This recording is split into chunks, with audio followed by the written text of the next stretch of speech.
അസ്സലാമുഅലൈക്കും വറഹ്മത്തുള്ളാഹി തആല വബറകാതുഹു. ഇന്ന് നമ്മൾ ചർച്ച ചെയ്യാൻ പോകുന്നത് പാസീവ് ആൻഡ് ആക്റ്റീവ് വോയിസസ്.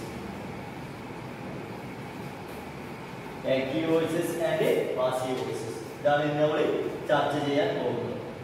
അപ്പോ ആദ്യം തന്നെ പറയാം, ആക്റ്റീവ് എന്ന് പറഞ്ഞാൽ ഫായിലിനെ പറയപ്പെടുന്നത്, മനസ്സിലാവുന്നുണ്ടല്ലോ. സബ്ജക്റ്റിനെ പരാമർശിക്കപ്പെടുന്നതാണ് ഏതൊരു വസ്തുവാണോ പ്രവർത്തനം ചെയ്തത് ആ കർത്താവിനെ പറയപ്പെടുന്ന വസ്തുവിലേക്ക് പറയുന്നതാണ് ആക്റ്റീവ്. കർത്താവിനെ കളഞ്ഞുകൊണ്ട് കർത്താവിനെ പറയപ്പെടാതെ പറയുന്ന ടെൻസിനിക്ക് പറയുന്നതാണ് പാസീവ് വോയിസസ്. മനസ്സിലായോ? അപ്പൊ ആക്റ്റീവ്, പാസീവ്. അപ്പൊ ആക്റ്റീവ് എന്ന് പറഞ്ഞാൽ കർത്താവിനെ ഏതൊരു പ്രവൃത്തിയാണോ കർത്താവ് ചെയ്തത് ആ കർത്താവിനെ പറയുന്നതും ആക്റ്റീവും, ആ കർത്താവിനെ കളയപ്പെടുന്നത് ഏതുമാണ് പാസീവ് വോയിസസും ആകുന്നു. മനസ്സിലായല്ലോ? അപ്പൊ ആ തുടക്കത്തിൽ തന്നെ മനസ്സിലാക്കുക, ആക്റ്റീവ് എന്ന് പറഞ്ഞാൽ മാറൂഫ്, പാസീവ് എന്ന് പറഞ്ഞാൽ മജ്ഹൂല്. മനസ്സിലായല്ലോ? അപ്പൊ ആക്റ്റീവും പാസീവും മനസ്സിലാക്കി, എന്താണ് ആക്റ്റീവ് എന്താണ് പാസീവ് അത് ടെക്സ്റ്റില് പറയുന്നുണ്ട്. അപ്പൊ ഈ ആക്റ്റീവ് സെന്റൻസസ്, ആക്റ്റീവ് സെന്റൻസുകളിൽ, ആക്റ്റീവ് ജുംലകളിൽ, ആക്റ്റീവ് സെന്റൻസുകളിൽ ദി തിങ് വസ്തു, ഈ ആക്റ്റീവ് സെന്റൻസസ് ആക്റ്റീവായ സെന്റൻസുകളിൽ, ആക്റ്റീവ് സെന്റൻസുകളിൽ എന്താണ് ദി തിങ് വസ്തു. ദി തിങ് വസ്തു എങ്ങനത്തെ വസ്തുവാണ്? ഡൂയിങ് ദി ആക്ഷൻ, പ്രവർത്തിക്കുന്ന വസ്തു. മനസ്സിലായോ? ഈ എങ്ങനത്തെ വസ്തു? ഡൂയിങ് ആക്ഷൻ, പ്രവർത്തിക്കുന്ന, ആ പ്രവൃത്തി ചെയ്യുന്ന വസ്തു എന്താകുന്നു? അത് ഈ സബ്ജക്ട്, അത് സബ്ജക്റ്റ് ആവുന്നു. അതിന് പറയുന്ന പേരാണ് സബ്ജക്റ്റ് ആണല്ലോ. സബ്ജക്റ്റ് എന്ന് പറഞ്ഞാൽ ദി ഡൂയിങ് ദി ആക്ഷൻ. മനസ്സിലായോ? ഒരു കാര്യമാകുന്നു, ഒരു വസ്തുവാകുന്നു. എങ്ങനത്തെ വസ്തു? ഡൂയിങ് ദി ആക്ഷൻ, പ്രവൃത്തി ചെയ്യുന്നു. അങ്ങനെയുള്ള വസ്തുവിന് പറയുന്ന പേരാണ് സബ്ജക്റ്റ്. ഏത് വോയിസില്? ആക്റ്റീവ് വോയിസിൽ. മനസ്സിലാവുന്നുണ്ടല്ലോ? ആക്റ്റീവ് വോയിസിൽ സബ്ജക്റ്റ് എന്ന് പറഞ്ഞാൽ ദി ഡൂയിങ് ആക്ഷൻ, പ്രവൃത്തി ചെയ്യുന്ന ആൾക്ക് പറയുന്ന പേരാണ് സബ്ജക്റ്റ് എന്ന് ആക്റ്റീവ് വോയിസിൽ. ആൻഡ് ദി തിങ് വസ്തു, ആൻഡ് തിങ് വസ്തു എങ്ങനത്തെ വസ്തു? റിസീവിംഗ് ആക്ഷൻ, റിസീവിംഗ് ആക്ഷൻ, പ്രവൃത്തി സ്വീകരിക്കുന്ന. മനസ്സിലായോ? പ്രവൃത്തിയെ സ്വീകരിക്കുന്ന വസ്തുവിലേക്ക് പറയുന്ന പേരാണ് ഒബ്ജക്റ്റ്. മനസ്സിലാവുന്നല്ലോ? അപ്പൊ ഒബ്ജക്റ്റ് എന്ന് പറഞ്ഞാൽ പ്രവൃത്തിയെ സ്വീകരിക്കുന്ന, ഏതൊരു പ്രവൃത്തിയാണോ, ഒരാള് മറ്റൊരുത്തനെ അടിച്ചു, അപ്പൊ അടി ആരാണോ വാങ്ങിയത് അവനിക്ക് പറയുന്ന പേരാണ് ഒബ്ജക്റ്റ്. മനസ്സിലാവുന്നുണ്ടല്ലോ? അപ്പൊ സബ്ജക്റ്റ് എന്ന് പറഞ്ഞാൽ ദി ഡൂയിങ് ദി ആക്ഷൻ, പ്രവൃത്തി ചെയ്യുന്ന ആൾക്ക് പറയുന്ന പേരാണ് ആക്റ്റീവ് വോയിസസുകളിൽ. പ്രവർത്തിക്കുന്ന ആൾക്ക് പറയുന്ന പേര് സബ്ജക്റ്റ് എന്നും, പ്രവൃത്തി സ്വീകരിക്കുന്ന ആൾ, മനസ്സിലാവുന്നുണ്ടല്ലോ, പ്രവൃത്തിയെ സ്വീകരിക്കുന്ന ആൾക്ക് പറയുന്ന പേര് ഒബ്ജക്റ്റ് എന്നും പറയുന്നു. അത് മനസ്സിലായല്ലോ? അപ്പൊ ഈ ആക്റ്റീവ് സെന്റൻസുകളിൽ ദി തിങ് വസ്തു, ഡൂയിങ് ദി ആക്ഷൻ, പ്രവർത്തിക്കുന്ന ആൾ, മനസ്സിലായോ? പ്രവർത്തിക്കുന്ന വസ്തു, പ്രവർത്തിക്കുന്ന ആള് ഈസ് എന്താകുന്നു? സബ്ജക്റ്റ്, അവനാകുന്നു സബ്ജക്റ്റ്. മനസ്സിലാവുന്നുണ്ടല്ലോ? ആൻഡ് ദി തിങ് വസ്തു, റിസീവിംഗ് ദി ആക്ഷൻ, ആ പ്രവൃത്തിയെ സ്വീകരിക്കുന്ന വസ്തു, ആള് ഈസ് ഒബ്ജക്റ്റ്, അയാളാകുന്നു ഒബ്ജക്റ്റ്. മനസ്സിലായല്ലോ? അപ്പൊ ആക്റ്റീവ് വോയിസസുകളിൽ സബ്ജക്റ്റ് എന്ന് പറഞ്ഞാൽ പ്രവർത്തിക്കുന്നയാളും, ഒബ്ജക്റ്റ് എന്ന് പറഞ്ഞാൽ പ്രവൃത്തി സ്വീകരിക്കുന്ന ആളും ആകുന്നു. അപ്പൊ അടിച്ച ആൾക്ക് സബ്ജക്റ്റ് എന്നും അടി കൊണ്ടയാൾക്ക് ഒബ്ജക്റ്റ് എന്നും പറയുന്നു ആക്റ്റീവ് വോയിസസുകളിൽ. ഇനി ഈ പാസീവ് സെന്റൻസസുകളിൽ, ഈ പാസീവ് സെന്റൻസസ്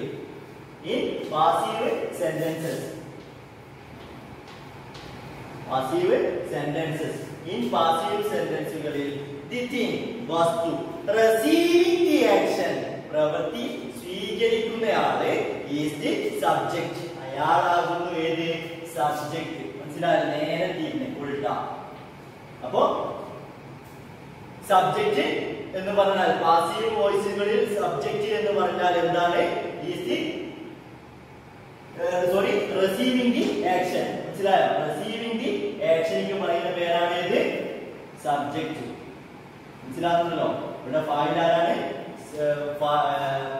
പാസീവ് വോയിസുകളിൽ ഫായിൽ സബ്ജക്റ്റ് എന്ന് പറഞ്ഞാൽ റിസീവിംഗ് ദി ആക്ഷൻ. ആരാണോ ആ പ്രവൃത്തി സ്വീകരിക്കുന്നത് അയാളാകുമ്പോൾ passive വോയിസുകളിൽ subject. മനസ്സിലാകുന്നല്ലോ?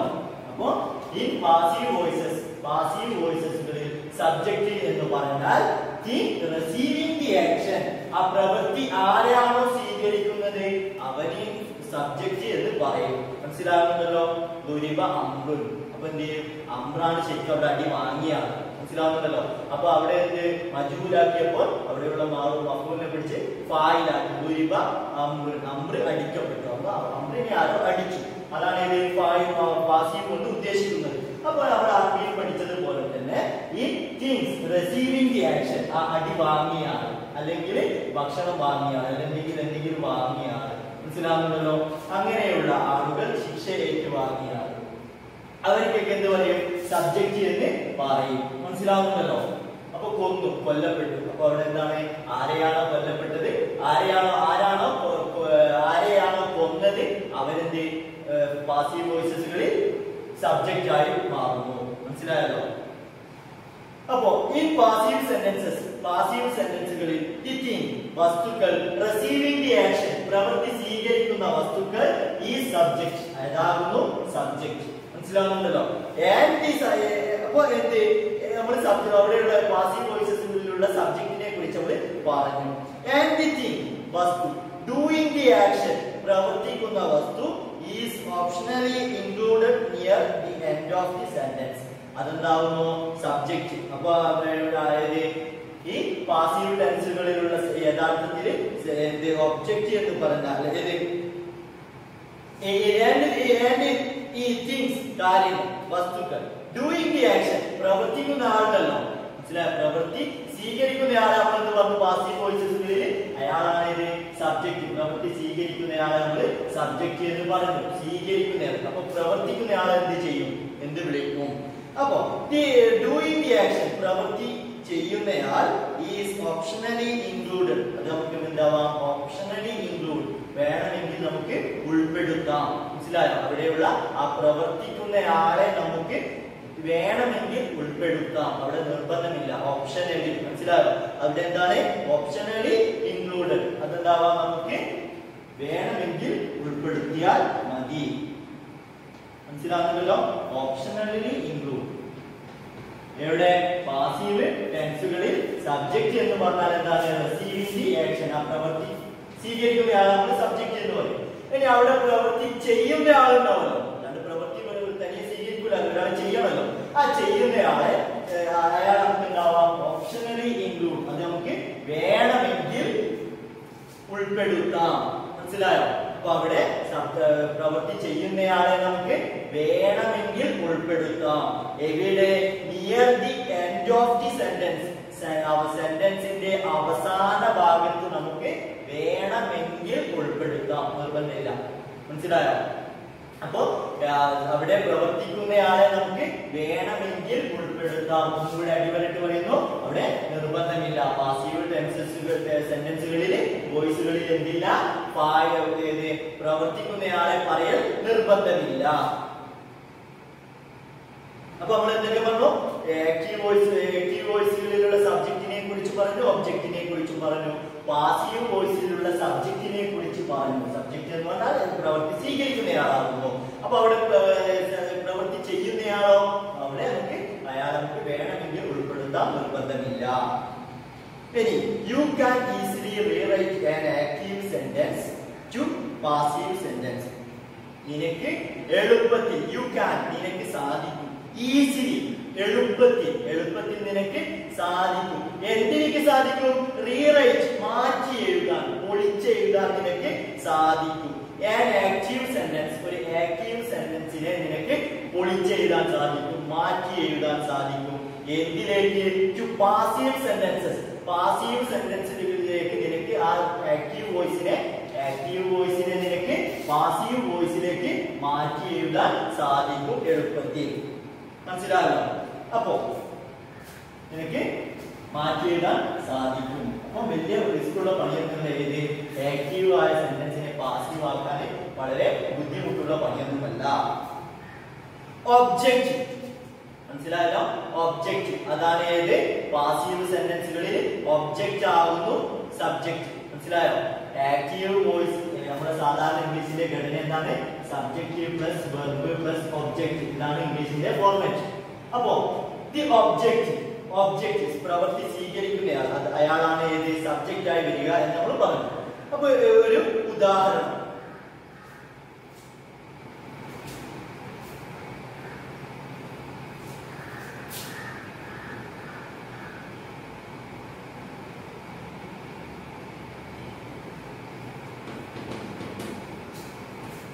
I write a letter. മനസ്സിലായോ? ഇതാണ് ഏത് നിങ്ങൾക്ക് മാറ്റി എഴുതാനുള്ള സെന്റൻസ്. അപ്പോ സബ്ജക്റ്റ് ആക്റ്റീവ് വോയിസ് ആണ് ഏത് I write a letter. Subject verb object. മനസ്സിലായോ? ഇതാണ് ഏത് നിങ്ങൾക്ക് മാറ്റി എഴുതാനുള്ള സെന്റൻസ് എന്ന് കരുതുന്നു. അപ്പോ ഇത് ആക്റ്റീവ് വോയിസ് ആണ്.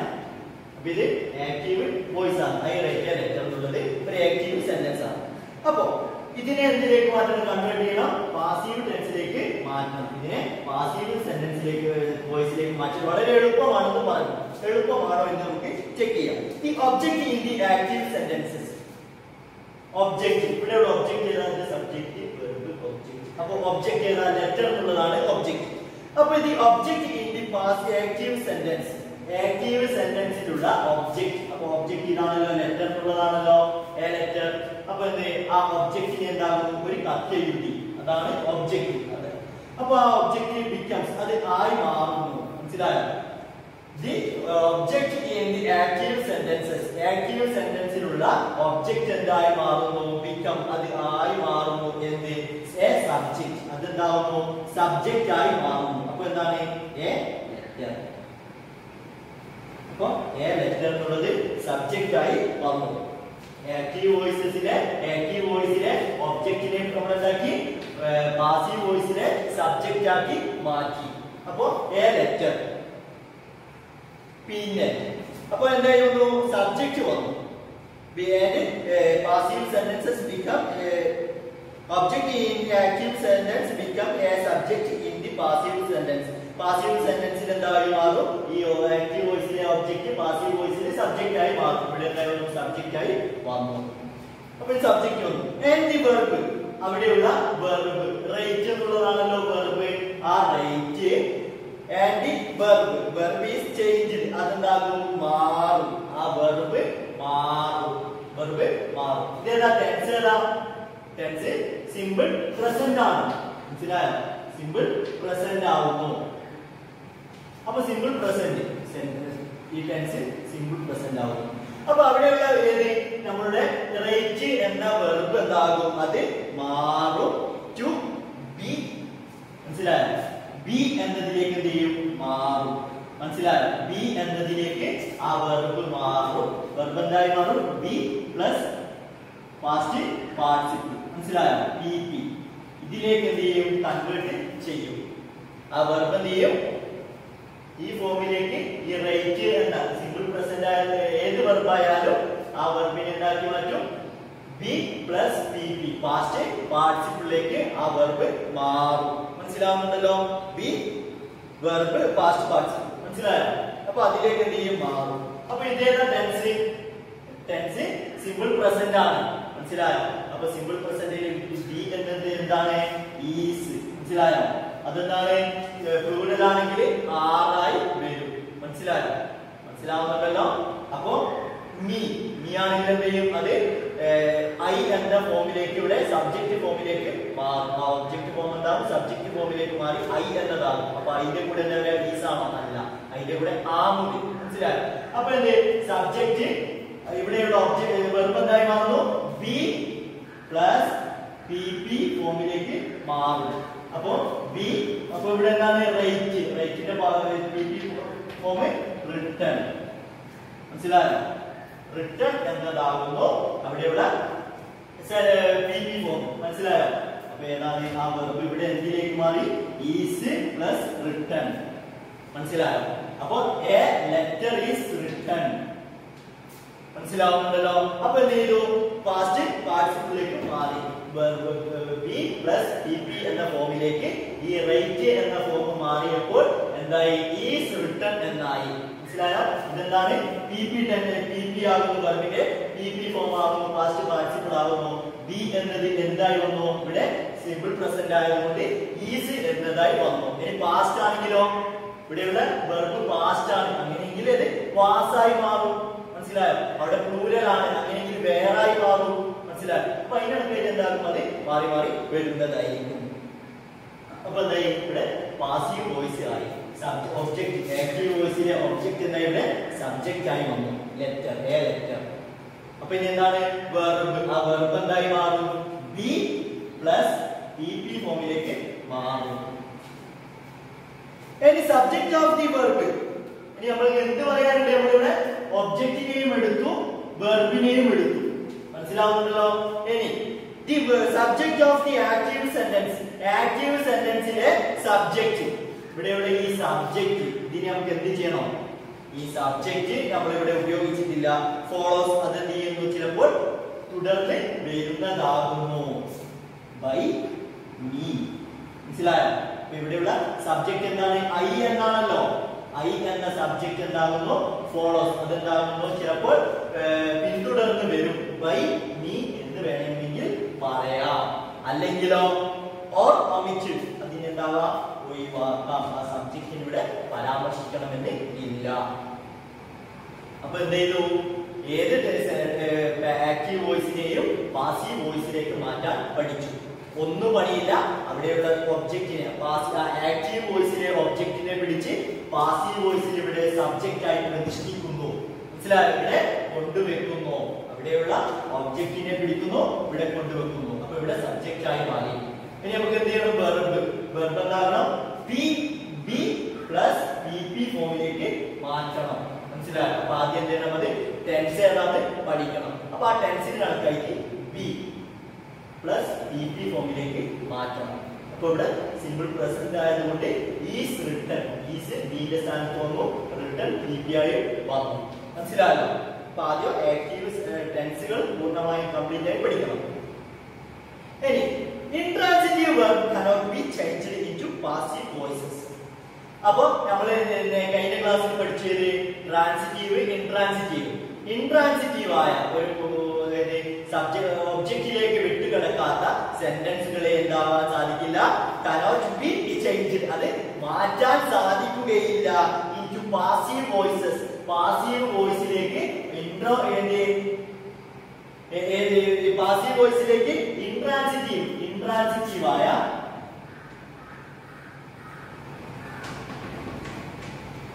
ഇൻട്രാൻസിറ്റീവായ വെർബിനെ എന്താക്കാൻ സാധിക്കില്ല? പാസീവ് വോയിസിലേക്ക് മാറ്റാൻ സാധിക്കില്ല. മനസ്സിലായല്ലോ? ഇൻട്രാൻസിറ്റീവായ വെർബിനെ ഒരിക്കലും പാസീവ് വോയിസിലേക്ക് മാറ്റാൻ സാധിക്കില്ല. അപ്പൊ ഏത് വെർബിനെ പാസീവ് വോയിസിലേക്ക് മാറ്റാൻ സാധിക്കും? അത് ട്രാൻസിറ്റീവ് വെർബിനെ മാത്രമേ നമുക്ക് പാസീവിലേക്ക് മാറ്റാൻ സാധിക്കൂ. ഇൻട്രാൻസിറ്റീവിനെ നമുക്ക് പാസീവിലേക്ക് മാറ്റാൻ സാധിക്കില്ല. മനസ്സിലായല്ലോ? ഇനി passive forms can be used. നമുക്ക് പാസീവ് ഫോമുകൾ നമുക്ക് ഉപയോഗിക്കാം. മനസ്സിലായോ? പാസീവായ ഫോമുകൾ നമുക്ക് ഉപയോഗിക്കാം. എപ്പോഴൊക്കെ? എപ്പോൾ തോന്നുന്നിടത്തൊക്കെ നമുക്ക് പാസീവ് വോയിസ് ഉപയോഗിക്കാൻ പറ്റുമോ? ഇല്ല. പാസീവ് വോയിസ് നമുക്ക് ഉപയോഗിക്കാം എവിടെയൊക്കെ? ഇഫ് യു തിങ്ക്, നീ ചിന്തിക്കുകയാണെങ്കിൽ, ദി തിങ് വസ്തു, റിസീവിംഗ് ദി ആക്ഷൻ പ്രവൃത്തിയെ സ്വീകരിച്ച വസ്തു, ഈസ് മോർ ഇമ്പോർട്ടന്റ്, അയാൾ എന്താകുന്നു? കൂടുതൽ പ്രാധാന്യം അർഹിക്കുന്നതാകുന്നു പ്രവൃത്തി സ്വീകരിച്ചയാള്. അങ്ങനെയെങ്കിൽ നിനക്ക് എന്താവാം? പാസീവ് ടെൻസ് ഉപയോഗിക്കാം. അപ്പൊ പാസീവ് ടെൻസ് ഉപയോഗിക്കേണ്ട ഒന്നാമത്തെ രീതി എന്ത്? പ്രവൃത്തി സ്വീകരിച്ച വസ്തു. അതെന്താകുന്നു? വളരെ പ്രധാനപ്പെട്ട ഒരു വസ്തുവാകുന്നു പ്രവൃത്തി സ്വീകരിച്ചയാൾ. പ്രവൃത്തി സ്വീകരിച്ചത് വളരെ പ്രധാനപ്പെട്ട ഒരു വസ്തുവാകുന്നു. മനസ്സിലായോ? അങ്ങനെയെങ്കിൽ നിനക്ക് എന്താവാം? അവിടെ പാസീവ് ടെൻസ് ഉപയോഗിക്കാം. Or should be emphasized. അവിടെ എന്താണ് ആ വസ്തുവിനെ ഒന്ന് ഉയർത്തി കാണിക്കണം. മനസ്സിലായോ? ഒന്ന് ഉയർത്തി കാണിക്കണം, ഒന്ന് പൊന്തിച്ച് കാട്ടണം. ഏത്? ആ വസ്തുവിനെ. മനസ്സിലായോ? ഒന്ന് ഊന്നൽ കൊടുക്കണം ആ വസ്തുവിനിക്ക്. എന്താണോ അങ്ങനെയെങ്കിൽ നിനക്ക് എന്താവാം, ആ പ്രവൃത്തി സ്വീകരിച്ച വസ്തുവിനിക്കൊരു പ്രാധാന്യം കൊടുക്കണം, അല്ലെങ്കിൽ അതിനെ ഒന്ന് മറ്റുള്ളവരുടെ മുമ്പിൽ ഒന്ന് പൊന്തിച്ച് കാണിക്കണം. അങ്ങനെയെങ്കിൽ നിനക്ക് എന്താവാം, ആ പ്രവൃത്തി സ്വീകരിച്ച ആ വസ്തുവിനെ, ആ പാസീവ് ആക്റ്റീവ് വോയിസിലെ ഒബ്ജക്റ്റിനെ നിനക്ക് എന്താവാം ഇവിടെ സബ്ജക്റ്റ് ആയി കൊണ്ടുവരാം. മനസ്സിലായോ? അപ്പൊ സബ്ജക്റ്റ് ആയി കൊണ്ടുവരാനുള്ള ഒന്നാമത്തെ കാര്യം, അവിടെ ഒബ്ജക്റ്റ് ആക്റ്റീവ് ടെൻസിലെ ഒബ്ജക്റ്റ് എന്തായിരിക്കണം, അത് കുറച്ച് പ്രാധാന്യം അർഹിക്കുന്നതായിരിക്കണം. മനസ്സിലായോ? പ്രാധാന്യം അർഹിക്കുന്നതാണെങ്കിൽ ആ ഒബ്ജക്റ്റിനെ നിനക്ക് ഇവിടെ സബ്ജക്റ്റ് ആക്കി കൊണ്ടുവന്ന് പാസീവ് ടെൻസ് ആക്കാം. അല്ലെങ്കിൽ രണ്ടാമത്തത്, if you don't know the real subject. അവിടെ എന്താണ് ആ റിയൽ സബ്ജക്ട്? ഏതാണോ ആ പ്രവൃത്തി ചെയ്തത്, ഏതൊരു കാര്യമാണോ, ഏതൊരു വസ്തുവാണോ ആ പ്രവൃത്തി ചെയ്തത് എന്ന് നിനക്കറിയില്ല. അവിടെയുള്ള ഫായിലിനെ നിനക്ക് അറിയില്ല. മനസ്സിലായോ? If you don't know the real subject, അവിടെയുള്ള യഥാർത്ഥ സബ്ജക്റ്റിനെ നിനക്ക് അറിയില്ല. സബ്ജക്ട് കൊണ്ട് ഉദ്ദേശിക്കുന്നത് വിഷയമല്ല കേട്ടോ. ഇവിടെ എന്താണ്, അവിടെയുള്ള യഥാർത്ഥ കർത്താവിനെ നിനക്ക് അറിയില്ല. അങ്ങനെയെങ്കിലും നിനക്ക് പാസീവ് ടെൻസ് ഉപയോഗിക്കാം. മനസ്സിലായല്ലോ? അപ്പൊ ആക്റ്റീവ് ടെൻസ് ആണെങ്കിൽ ഫസ്റ്റ് കർത്താവാണ് വരേണ്ടത്. അപ്പൊ ഇവിടെ എന്താണ്, കർത്താവിനെ നിനക്ക് അറിയില്ല, ആരാണ് പ്രവൃത്തി ചെയ്തത് എന്ന സബ്ജക്റ്റിനെ നിനക്ക് അറിയില്ല എങ്കിൽ നിനക്ക് അവിടെ എന്തുപയോഗിക്കാം, പാസീവ് ടെൻസ് ഉപയോഗിക്കാം. രണ്ടാമത്തത്. മൂന്നാമത്തത്, if you don't want to mention the real subject, അവിടെയുള്ള യഥാർത്ഥ കർത്താവിനെ ഒന്ന് സൂചിപ്പിക്കാൻ നീ ഉദ്ദേശിക്കുന്നില്ല. ഇഫ് യു ഡോണ്ട് വാണ്ട്, നീ എന്താവുന്നില്ല, ഉദ്ദേശിക്കുന്നില്ല. എന്തിനിക്ക്? To mention the real subject, അവിടെയുള്ള യഥാർത്ഥ സബ്ജക്റ്റിനെ, അവിടെയുള്ള യഥാർത്ഥ കർത്താവിനെ പറയാൻ നീ ഉദ്ദേശിക്കുന്നില്ല. അങ്ങനെയെങ്കിലും നിനക്ക് പാസീവ് ടെൻസ് ഉപയോഗിക്കാം. മനസ്സിലായല്ലോ? അപ്പോ ഒരു ഉദാഹരണം, ദി വിൻഡോ ഈസ് ബ്രോക്കൺ. അപ്പൊ ഇത് മായ്ക്കാണ്. അപ്പൊ എന്താണ്, പാസീവ് ടെൻസ് ഉണ്ടാക്കാൻ എല്ലാവരും പഠിച്ചിരിക്കുമെന്ന് ഞാൻ മനസ്സിലാക്കുന്നു. മനസ്സിലായോ? അപ്പൊ ചുരുക്കത്തിൽ ഞാൻ ഒന്ന് ജസ്റ്റ് പറഞ്ഞത്, ആക്റ്റീവ് വോയിസിന്റെ ഘടന എന്താണ്? Subject plus verb plus object. മനസ്സിലായല്ലോ? ഇനി പാസീവ് ടെൻസിലെ പാസീവ് വോയിസിൽ എന്താണ് സബ്ജക്റ്റ് എന്താണ്? അത് ആക്റ്റീവ് വോയിസിലെ ഒബ്ജക്റ്റ് ആവുന്നു ഇവിടെയുള്ള സബ്ജക്റ്റ്. മനസ്സിലാവുന്നുണ്ടല്ലോ? അപ്പോ ഈ ഒബ്ജക്റ്റ് എന്താവും ഇവിടെ സബ്ജക്റ്റ് ആയി മാറുന്നു. ഇത് പ്ലസ് ബി പ്ലസ് പിന്നെ പി പി, ഇത്രയേ ഉള്ളൂ. ഇത് പിന്നെ വേണമെങ്കിൽ ബൈ, പിന്നെ ഇവിടെയുള്ള സബ്ജക്റ്റ് അഥവാ ഒബ്ജക്റ്റ്. മനസ്സിലായോ? അത് വേണമെങ്കിൽ കൊടുക്കാം. ഇത്രയേ ഉള്ളൂ. മനസ്സിലായോ? ഇനി ഒരു ഉദാഹരണം, the window is broken. Window എന്തായിട്ടുണ്ട്? പൊട്ടിയിട്ടുണ്ട്. ജനവാതിൽ പൊട്ടിയിട്ടുണ്ട്. അപ്പൊ എന്താണ്, അവിടെ നിനക്ക് ആ ജനവാതിൽ എന്താകുന്നു, പൊട്ടിയ ജനവാതില് കൂടുതലൊന്ന് പ്രാധാന്യം അറിയിക്കുന്നതാകുന്നു. ജനവാതിൽ ആരോ പൊട്ടിച്ചു. മനസ്സിലായോ? ഫുലാൻ ഈസ് കിൽഡ്, അവൻ കൊല്ലപ്പെട്ടു. മനസ്സിലായോ? രാമു ഈസ് കിൽഡ്, രാമു കൊല്ലപ്പെട്ടു. രാമുവിനെ ആരോ കൊന്നു. അപ്പൊ രാമുവിനെ ആരോ കൊന്നു എന്ന് പറയുന്നതിനേക്കാളും പ്രാധാന്യം എന്തിനു കിട്ടും? രാമു കൊല്ലപ്പെട്ടു. മനസ്സിലായോ? അതാണ് ഇത് പത്രത്തിലൊക്കെ കൊല്ലപ്പെട്ടു എന്നൊക്കെ പറഞ്ഞ് കൊടുക്കുന്നത്. മനസ്സിലായോ? ചിലപ്പോൾ എന്താവില്ല, കർത്താവിനെ അറിയില്ല, സബ്ജക്റ്റിനെ അറിയില്ല. അങ്ങനെയെങ്കിലും എന്താവും, അവിടെ രാമു ഈസ് കിൽഡ് എന്നാണ് പറയുക. അപ്പോ ഇവിടെ ബി എന്നത് വന്നു, പിന്നെ പി വന്നു. മനസ്സിലായോ? അപ്പൊ വിൻഡോ ഈസ് ബ്രോക്കൺ, ജനവാതിൽ പൊട്ടിച്ചു. ആരോ ഗ്ലാസ് ആരോ പൊട്ടിച്ചിട്ടുണ്ട്. മനസ്സിലായോ? Our insurance, the class has been cancelled. നമ്മുടെ ക്ലാസ് എന്തായിട്ടുണ്ട്? ക്യാൻസൽ ആക്കിയിട്ടുണ്ട്. മനസ്സിലായോ? അത് ഒഴിവാക്കിയിട്ടുണ്ട്, നമ്മുടെ ക്ലാസ് ക്യാൻസൽ ആക്കിയിട്ടുണ്ട്. അപ്പോ ആരാണ് ക്ലാസ് ക്യാൻസൽ ആക്കിയെന്നതല്ല, ആ ക്ലാസ്സിലേക്ക് പ്രാധാന്യം കൊടുക്കുന്നു. മനസ്സിലായോ? ഇനി അവർ ഇൻസ്റ്റിറ്റ്യൂഷൻ വാസ് ബിൽഡ് ഇൻ 1986. നമ്മളുടെ സ്ഥാപനം, അവർ ഇൻസ്റ്റിറ്റ്യൂഷൻ, നമ്മുടെ സ്ഥാപനം വാസ് ബിൽഡ്. അതെന്താണ് വാസ് ബിൽഡ് എന്ന് പറഞ്ഞു? കാരണം എന്താണ് ഈ ബിൽഡ് എന്നുള്ളത് മുൻകാലത്ത് ഉണ്ടാക്കി വെച്ചതാണല്ലോ. അപ്പൊ നമ്മളുടെ സ്ഥാപനം വാസ് ബിൽഡ്, അതെന്താണ് ഉണ്ടാക്കി വെച്ചു. എപ്പോൾ? ഈ 1986 നമ്മളുടെ സ്ഥാപനം സ്ഥാപിക്കപ്പെട്ടു. സ്ഥാപനം സ്ഥാപിതമായത് 1986 അപ്പൊ ആരാണ് സ്ഥാപിച്ചത് എന്ന് ചിലപ്പോ അറിയില്ല. മനസ്സിലായോ? അങ്ങനെയാണെങ്കിൽ നമുക്ക് പാസീവ് വോയിസിൽ ഉപയോഗിക്കാം. The car was invented about 100 years ago. Car was invented. അതെന്തായി? കണ്ടെത്തി. മനസ്സിലായോ? കാറ് കണ്ടുപിടിക്കപ്പെട്ടു. About 100 years ago. ഏകദേശം 100 വർഷങ്ങൾക്ക് മുമ്പ് കാറ് കണ്ടുപിടിക്കപ്പെട്ടു. അവിടെ എന്താണ്? ആരാണ് കണ്ടുപിടിച്ചതെന്ന് അറിയില്ല. മനസ്സിലായോ? റിയൽ സബ്ജക്റ്റ് ആരാണെന്ന് അറിയില്ല. അങ്ങനെയാണെങ്കിലും നിനക്ക് ആക്റ്റീവ് വോയിസിൽ നിന്ന് പറയാതെ പാസീവ് വോയിസിലേക്ക് മാറ്റി പറയാവുന്നതാണ്. മനസ്സിലായല്ലോ?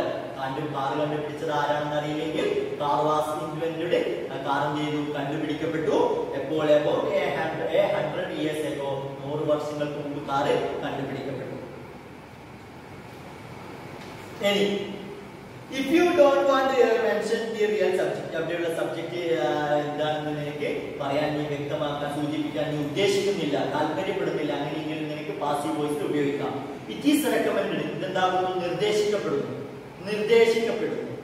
ആരാണ് നിർദ്ദേശിച്ചത് എന്ന് നിനക്ക് പറയാൻ താല്പര്യമില്ല. അവിടെയുള്ള ഫായിലിനെ പറയാൻ നിനക്ക് താല്പര്യമില്ല. എന്താണ് നിർദ്ദേശിക്കപ്പെട്ടത്? ദാറ്റ് ബില്ലിംഗ് പ്രോസസ്, നമ്മളുടെ ആ ബില്ല്, ചീട്ട് സമ്പ്രദായം. മനസ്സിലായോ? ചീട്ട് സമ്പ്രദായം, കടലാസിലൊക്കെ തിരുനാൾ ചീട്ടുണ്ടല്ലോ, അങ്ങനെയുള്ള ആ സിസ്റ്റം ബി ഷോർട്ടൺ, അതെന്താക്കേണ്ടതുണ്ട്? ഒന്ന് ചുരുക്കേണ്ടതുണ്ട്. മനസ്സിലായോ? കാരണം ഇതൊക്കെ എന്താണ്? വൃക്ഷങ്ങളൊക്കെ വെട്ടി ഉണ്ടാക്കുന്നതാകുന്ന കടലാസുകൾ. അങ്ങനെ വൃക്ഷങ്ങളൊക്കെ വെട്ടാതെ അത് പ്രകൃതിക്ക് ആവശ്യമാണെന്നതുകൊണ്ട് അതിനെയൊക്കെ വെട്ടാതെ എന്താവാൻ ചീട്ട് സമ്പ്രദായം ഒഴിവാക്കുന്നത് ചുരുക്കേണ്ടതായിരുന്നു. മനസ്സിലായത്? നിർദ്ദേശിക്കപ്പെടുന്നു. അപ്പോ ഇവിടെയൊക്കെ എന്താണ്? നിനക്ക് വേണമെങ്കിൽ സബ്ജക്റ്റിനെ പറയാതിരിക്കാം. മനസ്സിലായോ? കാരണം അതെന്താണ്? നീ പറയാൻ താല്പര്യപ്പെടുന്നില്ല, അതുകൊണ്ട് നിനക്ക് എന്താവാം? ജുംല പറയണമല്ലോ, സെന്റൻസ് പറയണമല്ലോ. അപ്പൊ അവിടെ ആക്റ്റീവ് വോയിസിലാണെങ്കിൽ സബ്ജക്റ്റ് പറയേണ്ടി വരും. അപ്പൊ പാസീവ് വോയിസിലേക്കാകുമ്പോൾ അവിടെയുള്ള റിയൽ സബ്ജക്റ്റ്. മനസ്സിലായോ? അപ്പൊ പാസീവ് വോയിസിൽ റിയൽ സബ്ജക്റ്റ് അല്ല വരുന്നത്. ഇവിടെയുള്ള ആക്റ്റീവ് വോയിസസിനെ ഒബ്ജക്റ്റിനെ പിടിച്ചിവിടെ പാസീവ് വോയിസിൽ സബ്ജക്റ്റ് ആക്കുന്നതാണ്. മനസ്സിലായോ? അപ്പോ പാസീവും ആക്റ്റീവും തമ്മിൽ ഉള്ള വ്യത്യാസം പഠിച്ചെടുക്കുക. ഒന്നാമത്തത് അവിടെ സബ്ജക്റ്റിനെ പാസീവ് വോയിസിൽ പറയുകയാണെങ്കിൽ അവിടെ സബ്ജക്റ്റിനെ നിനക്ക് അറിയില്ല ഒന്നിക്കൽ. അല്ലെങ്കിൽ എന്താണ്? അവിടെ പ്രാധാന്യം എന്തിനേക്ക് കൊടുക്കേണ്ടതായി വരുന്നു? ആ സബ്ജക്റ്റ് സ്വീകരിച്ച ആൾക്ക് പ്രാധാന്യം, എംഫസിസ് കൊടുക്കേണ്ട ആവശ്യം വരുന്നു, ഇമ്പോർട്ടന്റ് ചെയ്യേണ്ട ആവശ്യം വരുന്നു. അങ്ങനെയെങ്കിൽ ആ പ്രവർത്തിച്ചയാളെ എനിക്ക് പ്രാധാന്യം കൊടുക്കുന്നത് പ്രവർത്തിക്കപ്പെട്ടയാൾ, ആരാണോ പ്രവൃത്തി സ്വീകരിച്ചത് അയാൾക്കൊരു പ്രാധാന്യം കൊടുക്കണമെങ്കിൽ നിനക്ക് എന്താവാം? ഈ പാസീവ് ടെൻസിൽ ഉപയോഗിക്കാം. മനസ്സിലായോ? അല്ലെങ്കിൽ നിനക്ക് ആരാണ് സബ്ജക്റ്റ്, യഥാർത്ഥത്തിലുള്ള പാസീവ് വോയിസിലുള്ള യഥാർത്ഥ സബ്ജക്റ്റ് നിനക്ക് ആരാണല്ല, ആക്റ്റീവ് വോയിസിലുള്ള യഥാർത്ഥ സബ്ജക്റ്റ് ആരാണെന്ന് നിനക്ക് അറിയില്ല എങ്കിൽ അവിടെ പേടിക്കേണ്ട, പാസീവ് വോയിസിലേക്ക് മാറ്റിയാൽ ആ പ്രശ്നവും അവിടെ തീരും. മനസ്സിലായല്ലോ? അസ്സലാമു അലൈക്കും വറഹ്മത്തുള്ളാഹി തആല വബറകാതുഹു.